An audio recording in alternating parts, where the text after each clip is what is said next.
बिस्मिल्लाहिर्रहमानिर्रहीम। अस्सलाम वालेकुम everyone, welcome back to my channel. कैसे हैं आप सब? होपफुली सब ठीक होंगे, खैरियत से होंगे और जनाब खूब मज़े में होंगे। शुक्र अल्हम्दुलिल्लाह, मैं भी ठीक हूँ। और जनाब सुनाए, आप लोगों के रमज़ान कैसा गुजरा है? और रमज़ान माशाल्लाह माशाल्लाह ऐसे जा रहा है जैसे फास्टली जो है ना, माशाल्लाह 6 रोज़े हो गए हैं और बस क्योंकि दिन छोटे हैं और पता ही नहीं चल रहा कैसे रमज़ान जो है वो गुजर रहा है। और ये सब पता है क्यों फ़ील हो रहा है? इसलिए कि हम ख़वातीन जो है ना वो थोड़ी सी एक्स्ट्रा बिज़ी हो गई हैं।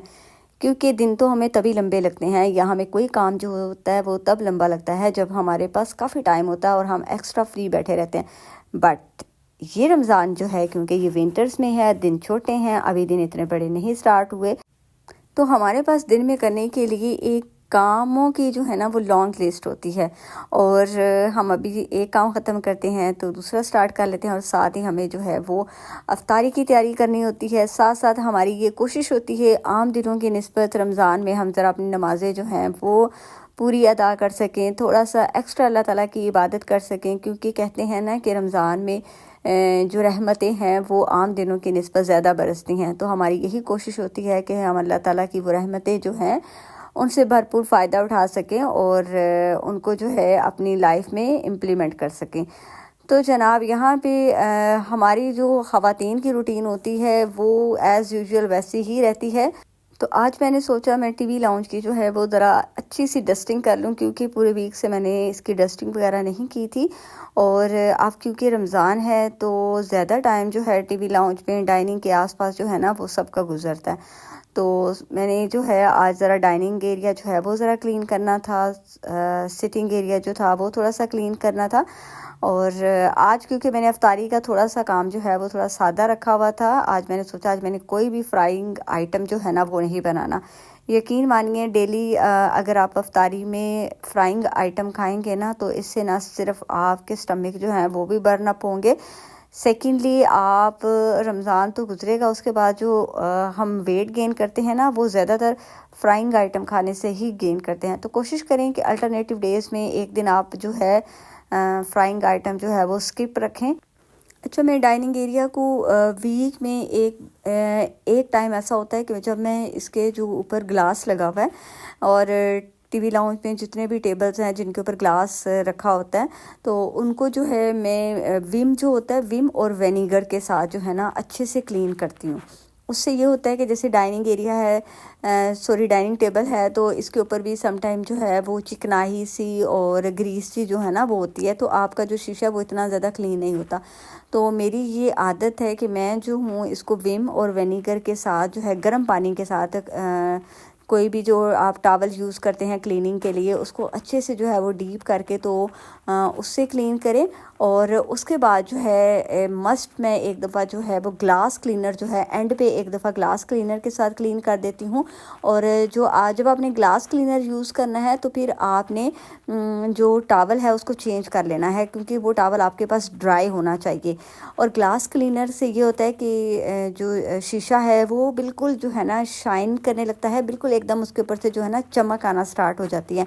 तो मैं हमेशा डाइनिंग को और सेंटर टेबल को और टीवी यूनिट को जो है वो ऐसे ही क्लीन करती हूँ, तो इनके जो शीशे हैं वो माशाल्लाह क्लीन रहते हैं, चमकते रहते हैं।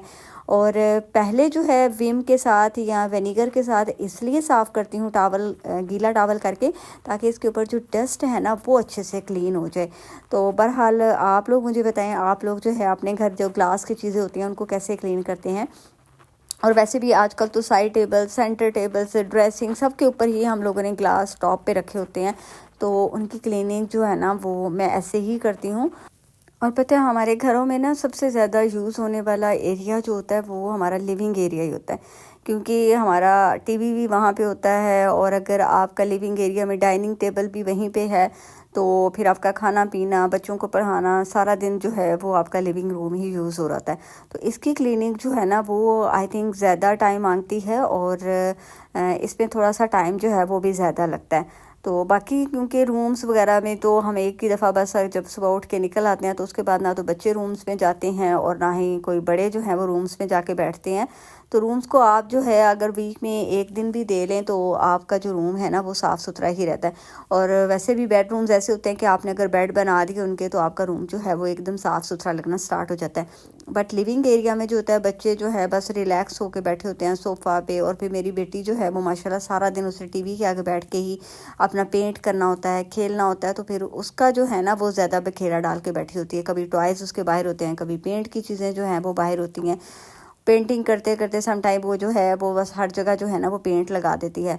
तो इसलिए मुझे जो है ना आपका लिविंग एरिया ज़रा ज़्यादा साफ़ रखना पड़ता है और उसमें जो है मुझे टाइम भी ज़्यादा लगता है।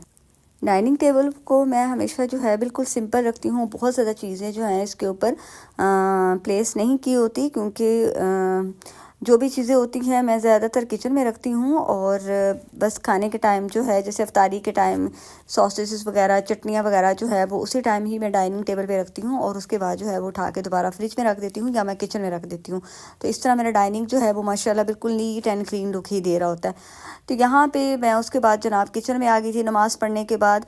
और मैं हमेशा जो है इफ्तारी की तैयारी 3 बजे 3:30 बजे जो है वो स्टार्ट करती हूँ।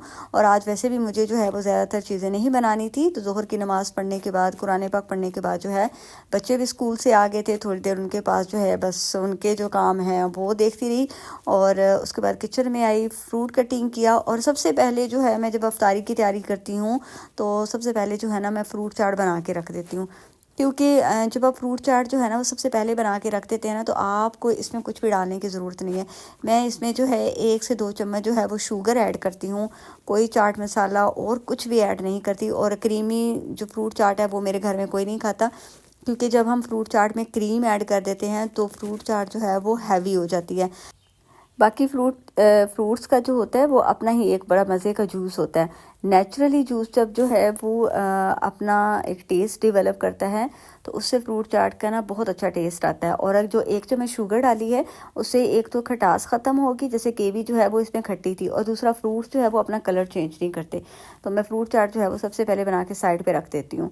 उसके बाद जनाब आज क्योंकि मैंने बहुत ज़्यादा चीज़ें नहीं बनानी थी, आज मैंने बिल्कुल जो है ना अपना इफ्तारी का जो मेन्यू रखा हुआ था हेल्दी रखा हुआ था। तो साथ में आज चिकन कढ़ाई बना रही थी, और चिकन कढ़ाई भी जो है वो मैं सिंपल तरीके से बना रही थी। बस ऑयल आपने गर्म कर लेना है और चिकन इसमें डाल के तो इसको थोड़ी देर के लिए आप कवर कर दें, ताकि चिकन जो है ना जो स्टिकी होता है बर्तन के साथ वो स्टिकी नहीं होगा।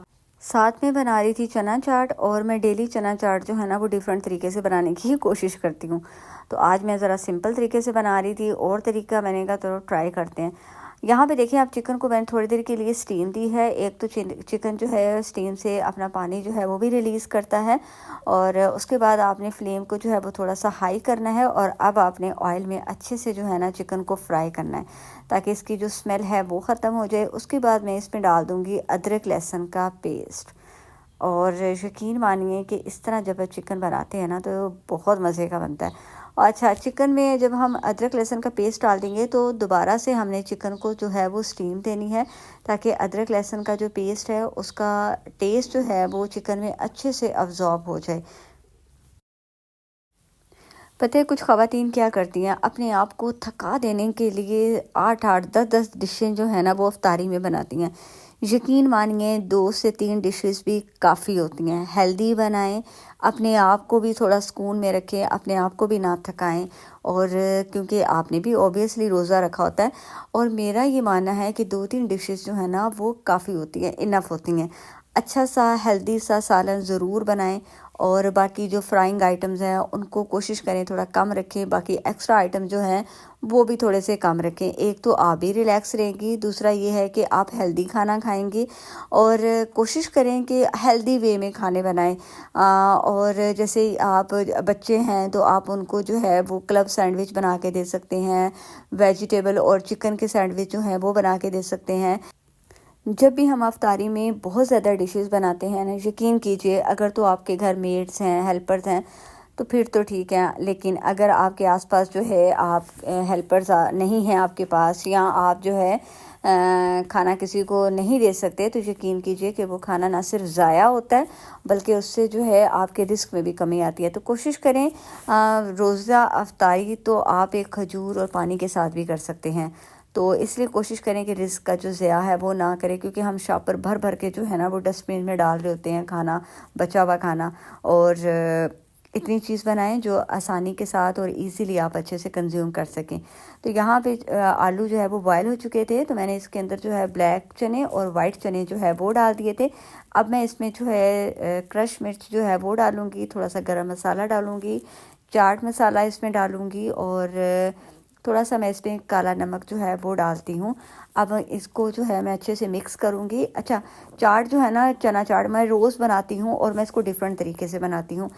अफ्तारी का टेबल ऐसा होना चाहिए कि उसमें जो तमाम न्यूट्रिशंस है ना वो आपको मिल सकें, आपका प्रोटीन भी हो, फाइबर भी हो, और फ्रूट चाट जो है ऑब्वियसली वो ज़रूर होनी चाहिए। उससे ये होता है कि आपका जो शुगर लेवल डाउन हुआ होता है वो फ़ौरन जो है जब आप अफ्तारी के टाइम फ्रूट चाट लेते हैं तो वो पूरा हो जाता है। समटाइम ऐसा होता है ना कि जब अफ्तारी से कुछ देर पहले जो है हमारे सर में दर्द स्टार्ट होती है, तो वो इसी वजह से हो रही होती है, क्योंकि हमारी बॉडी में थोड़ा सा शुगर लेवल जो है वो डाउन होना स्टार्ट हो जाता है। तो अगर तो आप मीठा पानी पीते हैं तो फिर तो ठीक है, क्योंकि हम लोग जो हैं लास्ट 2 ईयर से बिल्कुल भी मीठा पानी जो है जामे शीरी वगैरह बिल्कुल भी नहीं बना रहे। तो इसलिए फ्रूट चाट में थोड़ा सा मैं शुगर भी ऐड कर देती हूँ, और फ्रूट चाट जो है वो मस्ट होती है अफ्तारी में। उससे आपका शुगर लेवल जो है ना वो बिल्कुल एकदम ठीक हो जाता है। और अच्छा, अब मैंने जो है चना चाट जो है इसमें मैंने एक खीरा और एक टमाटर जो है वो डाला है, और बस इसको जो है मिक्स करके रख दिया है। अब इसमें कोई भी जो है ना स्पाइस मैं ऐड नहीं करूँगी। चटनी जो है अगर वो मैं टेबल पे रख दूँगी, अगर किसी ने ऐड करनी होगी तो वो कर लेंगे, क्योंकि बच्चे तो नहीं ऐड करते। तो मैं जो हूँ समटाइम उसमें इमली की चटनी जो है ना वो थोड़ी सी ऐड करती हूँ। तो उतनी देर में जनाब मेरा चिकन जो है वो भी माशाल्लाह गल गया था, क्योंकि इसमें मैंने अच्छा डाला था टमाटर, 2 बड़े टमाटर डाले थे, सब्ज़ मिर्च डाली थी, और इसको जो है पकने के लिए छोड़ दिया था। इसमें मैंने स्पाइस जो है वो डाला था ब्लैक पेपर, रेड क्रश मिर्च और नमक, बस। इसके अलावा कोई हल्दी, कोई लाल मिर्च पाउडर कुछ नहीं डाला। गरम मसाला जो है वो ऐड किया था, और इसी में टमाटर के पानी के साथ जो है ये अच्छे से गल गया था। अब हम इसको अच्छे से जो है भून के तो इसके ऊपर थोड़े से सब्ज़ मसाले जो हैं वो डाल देंगे। सालन बनाकर जो है वो मैं साइड पे रख देती हूँ। और हमारे ये होता है घर में कि मेरे हस्बैंड नमाज़ पढ़ कर आते हैं, तो फिर उसके बाद जो है मैं फ़्रेश रोटी बनाती हूँ, और साथ उसी टाइम जो है वो चाय बनाती हूँ, क्योंकि अफ्तारी के बाद जब तक आप चाय ना पिए ना तो आप बिल्कुल भी जो है ना लेज़ी फील कर रहे होते हैं। तो जी जनाब, ये था मेरा आज का व्लॉग। होपफुली आपको पसंद आया होगा। लाइक कीजिएगा, शेयर कीजिएगा with your friends, with your family, और जनाब मुझे रखिएगा दुआ में याद। मिलेंगे इंशाल्लाह नेक्स्ट व्लॉग में, तब तक के लिए अल्लाह हाफिज़।